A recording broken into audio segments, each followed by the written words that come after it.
Сәлеметсіздер ме, құрметті білімгерлер. Қазақ әдебиеті пәні бойынша онлайн сабағымызға қош келдіңіздер. Бүгін біз сіздермен тарих тағылымы деп аталатын бөлімдегі Шерхан Мұртазаның Бесеудің хаты драмасымен таныс боламыз.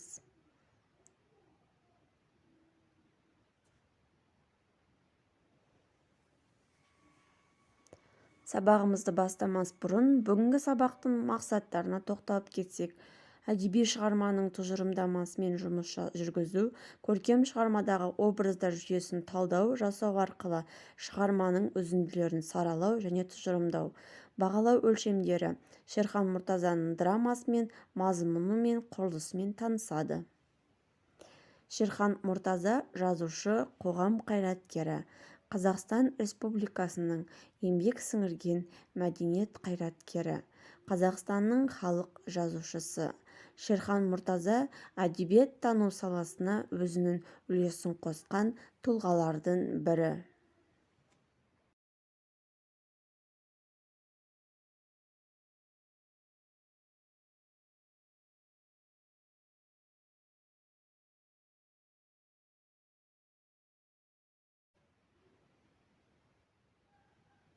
Шерхан Мұртазаның Бесеудің хаты деп аталатын өмір шындығын талдау, ашықта төзіліп отыра алмай, артына мойнын бұра алмай, тастадым тізіп жыртымды, үйелі жан аштан қырылып, көме алмай кеттім бұрылып деп Шерхан Мұртаза атамыз жырлағандай өз заманының шындығын ашып көрсеткен.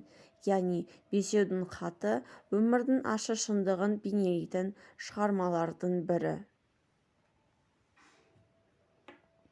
Шерхан Мұртаза ағамыз Бесеудің хаты драмасының көкке суреттеп жазған өмір шындығын, қазақ халқының ашаршылық жылдарындағы қайғылы кезеңдерін бейнелеп жазған болатын. Бесеудің хаты қазақ зиялыларының, соның ішіндегі Қазақ өлкелік комитетінің бірінші хатшысы Голошокинға жолдаған хаты 1932 жылы 4 шілдеде болған. Бастапқыда бір Ленинге арналып жазылған хат болған ол.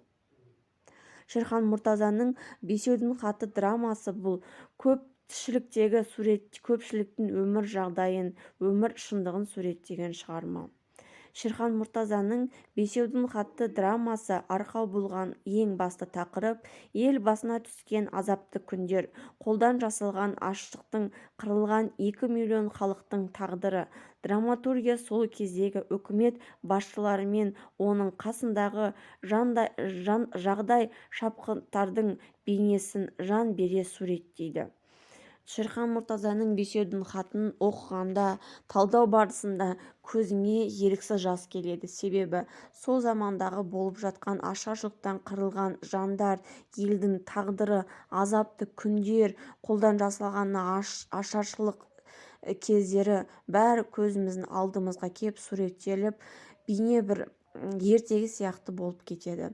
Шерхан Мұртазаның Бесеудің хаты атты драмасының негізгі арқауы болғаны бұл ел басына түскен азапты күндер, қолдан жасалған аштықтан қырылған 2 миллион халықтың тағдыры, өмірі. Драматургия саласындағы үкімет басшылары мен оның қасындағы бейнені жан бере суреттеген. Әр кейіпкер өзінің сөзі арқылы танылып жатады. Қасіретті қолдан жасап отырған Сталиннің теріс саясаты, асыра сілтеп отырған Голошокиннің көрсоқырлығы, жазушы Ғабит Мүсірепов негізгі кейіпкер ашынан жеткізеді. Яғни бұл шығарма Ғабит Мүсірепов арқылы негізгі кейіпкерді соны алып халыққа талдап беріп отыр. Қасіретті қолдан жасап отырған Сталиннің теріс саясатын, асыра сілтеп отырған Голошокиннің көрсоқырлығы жазушы Ғабит Мүсірепов арқылы ашық көрсетіліп отыр. Хаттың авторлары Ғабит Мүсірепов және Қуанышбаев, Дәулетқалиев, Алтынбеков сынды қазақ зиялылары алғашқыларының бірі болып осы қадамды басты. Көзіңді аш, оян қазақ, көтер басты деп үндеу ретінде көрсеткен болатын.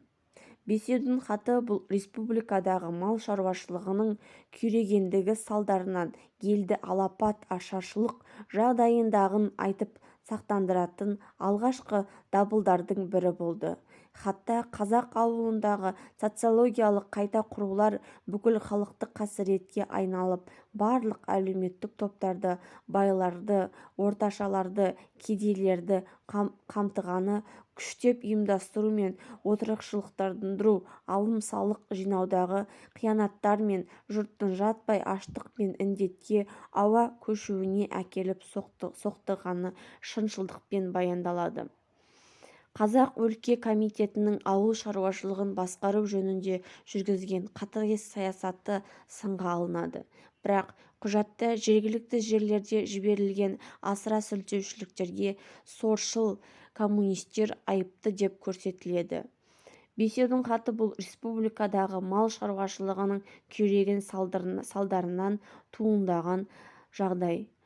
Хатта қазақ ауылындағы социалистік қайта құрулар мен бүкіл халықтық қасіретке айналып, барлық әлеуметтік топтарды, байларды, кедейлерді күштеп ұйымдастыру мен отырықшылдық алым-салық жинауға қиянаттарды, жұрттың жаппай аштық пен індетке ауа көшуіне әкеліп соқтығады.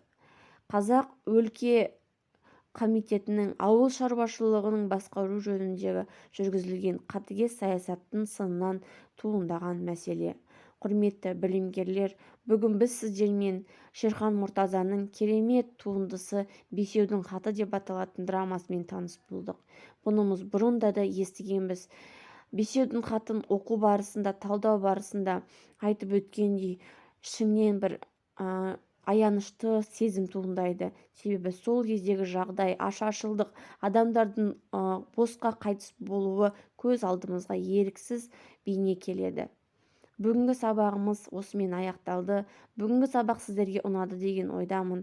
Келесі сабаққа дейін сау саламатта болыңыздар. Сабақты түсіну барысында міндетті түрде кері байланысқа шығып, осы шығарманы оқу барысында бірнеше мәселелер туындайды. Сонымен жұмыс жасауға тырысыңыздар. Сау саламатта болыңыздар.